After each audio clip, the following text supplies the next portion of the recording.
सब्जी की खेती से बनना है अमीर तो मई महीने में करें इन 6 से 7 मुनाफेदार सब्जी की खेती। नमस्कार किसान साथियों, मई का महीना आने वाला है। ऐसे में अभी भी हम में से बहुत से किसान भाइयों के मन में ये अजमंजस बना हुआ है कि आने वाले मई महीने में ऐसी कौन सी सब्जी लगाएं जिससे आने वाले समय में अच्छा मुनाफा हो सके। तो देखिए किसान साथियों, आज की इस वीडियो में हम आप लोगों को मई महीने में कौन कौन सी सब्जी लगाई जाती है उसके बारे में जानकारी देने वाले हैं। साथ ही आप लोगों को ये भी बताने वाले हैं कि मई महीने में लगाई जाने वाली तमाम सब्जियों की फसलों में से कौन सी सब्जी को लगाना ज्यादा प्रॉफिटेबल हो सकता है। तो अगर आप भी मई महीने में कोई सब्जी की बुआई करने वाले हैं, ये वीडियो आप लोगों के लिए बहुत ही ज्यादा खास होने वाली है। तो वीडियो को पूरा देखें और हाँ, वीडियो की जानकारी अगर आप लोगों को अच्छी लगती है तो अपने साथ के जरूरतमंद किसान भाइयों के साथ इस वीडियो को ज्यादा से ज्यादा शेयर करें।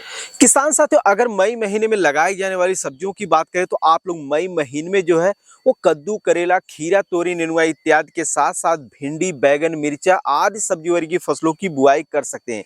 लेकिन यहाँ पर आप लोगों को बुआई करते समय एक विशेष बात का ध्यान रखना पड़ेगा, क्योंकि आने वाला जो समय है वो जून का महीना लगेगा और जून की जो पहली बारिश होती है मानसून की, उस बारिश के कारण जो है आधा से ज्यादा फसलें जो है वो खराब हो जाती हैं। तो आप लोगों को ऐसी फसल का सिलेक्शन करना है जो फसलें जो है मानसून की पहली बारिश के कारण खराब ना हो और आप लोगों को अच्छा उत्पादन दे। उनमें से पहले नंबर पर है भिंडी की खेती। तो किसान साथियों, अगर आप लोग मई महीने में मई के शुरुआत से लेकर मई के लास्ट तक कभी भी जो है अगेती बरसाती भिंडी की बुआई करते हैं तो आने वाले सीजन में आप लोग बहुत ही अच्छा खासा मुनाफा कमा पाएंगे। और इस फसल में जो है मानसून की पहली बारिश का कोई साइड इफेक्ट देखने को नहीं मिलता है। अब आप लोग सोचेंगे कि इससे कैसे अच्छा मुनाफा कमा सकते हैं, तो उसका सबसे प्रमुख कारण यही है कि मान लीजिए कि अगर आप लोग 15 से 20 मई तक अपने खेतों में भिंडी की बुआई करते हैं तो भिंडी की फसल में जो पहली हार्वेस्टिंग होती है वो 45 से 50 दिन के अंदर अंदर शुरू हो जाती है। उस समय लगभग जून का आखिरी सप्ताह होगा या फिर जुलाई का प्रथम सप्ताह होगा। उस दौरान मार्केट में ज्यादातर भिंडी की फसल रहेगी नहीं, क्योंकि जो पहले की भिंडी की फसल लगाई गई है तब तक वो समाप्ति की तरफ रहेंगे या फिर समाप्त हो चुकी होंगी। और जो बरसाती भिंडी की बुआई की जाती है वो जून व जुलाई महीने में की जाती है, तो उसका उत्पादन लेट होगा। और आप लोगों को तो ये पता ही है, जब मार्केट में कोई सब्जी शॉर्ट हो जाती है यानी पर्याप्त मात्रा में नहीं उपलब्ध हो पाती है तो उसका मंडी भाव कितना तगड़ा देखने को मिलता है। जो भिंडी की फसल अभी मार्केट में जो है 10 से 15 रुपए किलो नहीं बिक पा रही है या 10 से 15 रुपए किलो बिक जा रही है, वही भिंडी की फसल अगर आप लोग जून के आखिरी सप्ताह से लेकर 15 जुलाई से पहले पहले अगर अपने खेत से उत्पादन लेकर जाते हैं तो यह भिंडी की फसल 60 से 70 रुपए पर केजी थोक मंडी भाव आसानी से आप लोगों को देखने को मिल जाएगा। सवाल ये आता है कि मई महीने में भिंडी की खेती सफलतापूर्वक कैसे करें।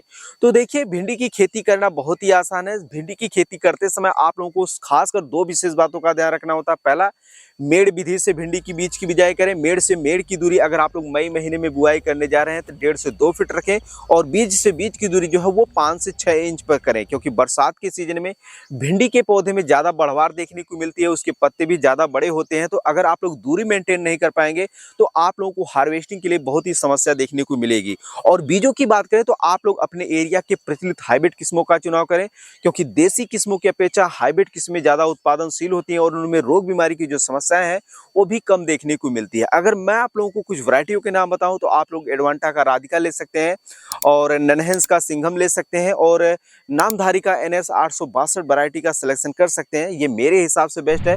बाकी आप कौन सी वैरायटी लगाते हैं, आपके एरिया में कौन सी ज्यादा वैरायटी अच्छा उत्पादन देती है, वो अपनी जानकारी को कमेंट सेक्शन में साझा भी कर सकते हैं और उस वैरायटी को आप लगाकर अच्छा उत्पादन भी ले सकते हैं। तो दूसरी जो सब्जी है वो है लौकी। तो किसान साथियों, अगर आप लोग जो है मई महीने में लौकी की बुआई करते हैं तो बुआई करने के 55 से 60 दिनों के अंदर अंदर लौकी की फसल में पहली हार्वेस्टिंग शुरू हो जाती है।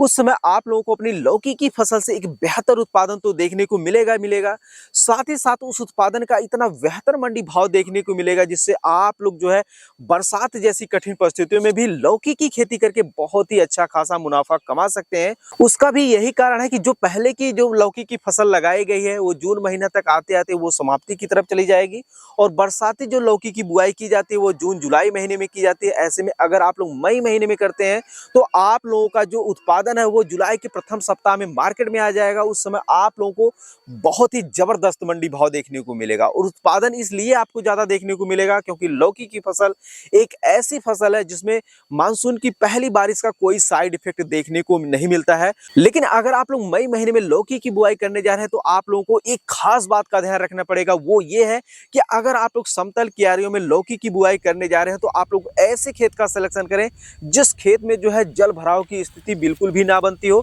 अन्यथा आने वाले जून जुलाई महीने में बारिश के कारण आप लोगों की जो फसल है वो खराब हो सकती है। अब सवाल यह आता है कि लौकी की खेती सफलतापूर्वक कैसे करें।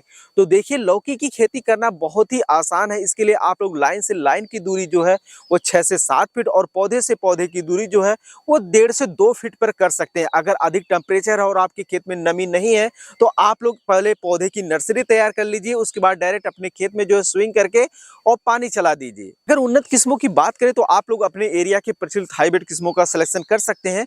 अगर मैं आप लोगों को कुछ वैरायटियों के नाम बताऊं तो आप मेरे हिसाब से जो है महिको का 8 नंबर वैरायटी का सिलेक्शन कर सकते हैं, ये बहुत ही अच्छी वैरायटी है। इसके अलावा जो मैं लगाता हूं वो बीएनआर कंपनी की सरिता वैरायटी लगाता हूं, ये भी बहुत ही अच्छी वैरायटी है, तो आप लोग इस वैरायटी का भी सिलेक्शन कर सकते हैं। अगली जो सब्जी है वो है करेला। तो किसान साथियों, अगर आप लोग मई महीने में करेला की बुआई करते हैं तो बुआई करने के 65 से 70 दिन के अंदर अंदर जिस हिसाब से आप लोग वैरायटी का सिलेक्शन करेंगे उस हिसाब से आप लोगों को अपनी करेला की फसल से पहली हार्वेस्टिंग देखने को मिलेगी।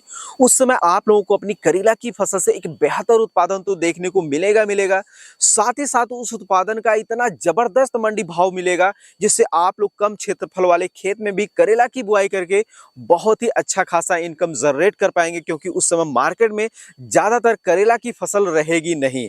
लेकिन सवाल ये आता है कि मई महीने में करेला की बुआई कब करें और किस विधि से करें। तो देखिए, आप लोगों को करेला की बुआई मई महीने में जो है शुरुआती दिनों में बिल्कुल भी नहीं करनी है।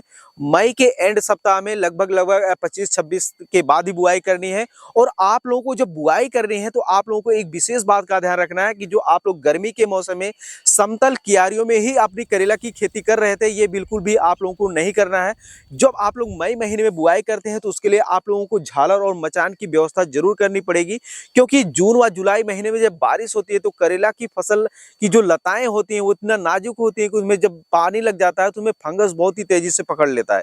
इसलिए आप लोग बुआई करें, जो लाइन से लाइन की दूरी कम से कम आप लोग 5 से 6 फीट रखें, 4 से 5 फीट पर रख सकते हैं अपने झालर मचान लगाने की व्यवस्था के हिसाब से। और बीज से बीज की दूरी कम से कम जो है 1 फीट पर कर और मचान लगाए और आने वाले दिनों में अच्छा मुनाफा कमाए। अगर उन्नत किस्मों की बात करें किसान साथियों तो आप लोग अपने एरिया के प्रचलित हाइब्रिड किस्मों का सिलेक्शन कर सकते हैं, क्योंकि देसी किस्मों की अपेक्षा हाइब्रिड किस्में ज्यादा उत्पादनशील होती हैं और उनमें रोग बीमारी की जो समस्या है वो भी बहुत ही कम देखने को मिलती है। अगली जो सब्जी है वो तोरी। तो किसान साथियों, अगर आप लोग मई महीने में तोरी की बुआई करते हैं तो आप लोग इस फसल से भी लागत की अपेक्षा बहुत ही अच्छा खासा मुनाफा कमा सकते हैं। अब तोरी की खेती करना कैसे है, तो आप लोगों को लाइन से लाइन की दूरी कम से कम 6 से 7 फीट और पौधे से पौधे की दूरी जो है वो कम से कम 1 फीट पर करनी है। और अगर आप लोगों के खेत में बरसात में जो है जल भराव की स्थिति बनती है तो आप लोग समतल क्यारियों में बिल्कुल भी इसकी बुआई ना करें, आप लोग मचान विधि से इसकी बुआई करें। अगर आपके खेत ऊंचाई पर है, उनमें जल भराव की स्थिति नहीं बनती है, तो आप लोग मई महीने में जो है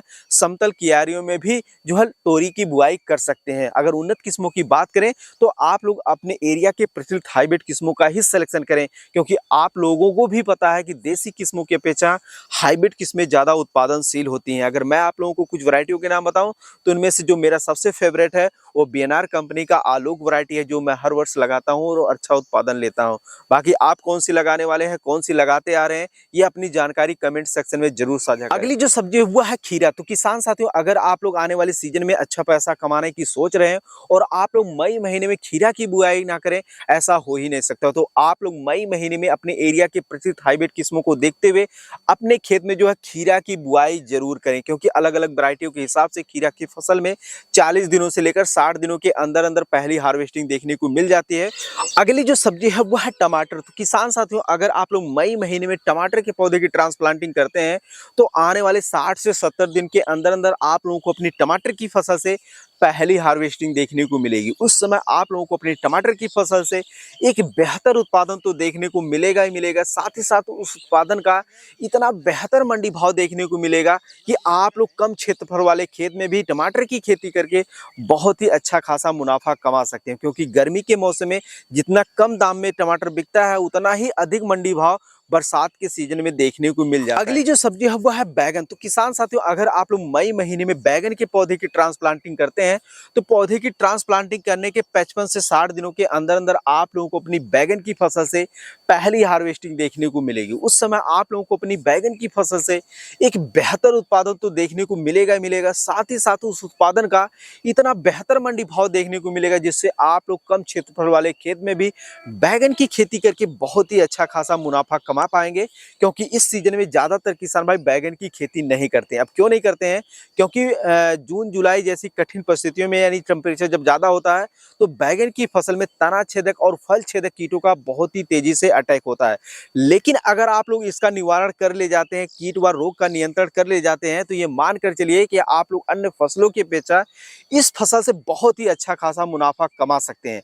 अब कैसे कंट्रोल कर सकते हैं, इसका ऑलरेडी हमने पहले ही वीडियो बना दिया है।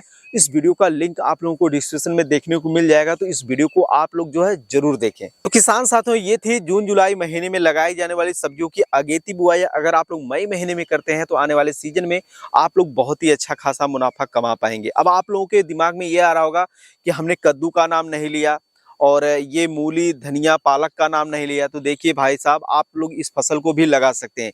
लेकिन अगर आप लोग मान लीजिए कि मई महीने में कद्दू की बुआई करते हैं तो जून महीने की जो मानसून की पहली बारिश होती है वो गिरते ही आप लोगों की कद्दू की फसल में पीला मोजक वायरस रोग की समस्या देखने को मिल जाएगी। वही समस्या लोबिया की फसल में भी देखने को मिलती है। अब आप लोग कहेंगे कि मूली धनिया पालक को क्यों नहीं लगाना चाहिए, तो मैं आप लोगों की जानकारी के लिए बता दूं कि मई जून महीने में टेम्परेचर इतना ज्यादा बढ़ जाता है कि अगर आप लोग ओपन फील्ड में जो है मूली धनिया पालक की बुआई करते हैं तो बीज जर्मिनेशन काफी ज्यादा प्रभावित देखने को मिलता है और कहीं ना कहीं जो आप लोग इन फसलों में लागत लगाते हैं उनको भी निकाल पाना मुश्किल हो जाता है। तो अगर आपके पास पॉली हाउस है, जुगाड़ पॉली हाउस है, तो आप लोग इन फसलों की बिजाई करें, अन्यथा आप लोग अपना पैसा नुकसान करने से बच सकते हैं। मैं आप लोगों से यही कहूंगा। बाकी वीडियो में दी गई जानकारी आप लोगों को कैसी लगी कमेंट में बताइएगा। अगर आप लोगों का कोई शिकायत या सुझाव हो तो आप लोग हमें कमेंट सेक्शन में लिख सकते हैं। बाकी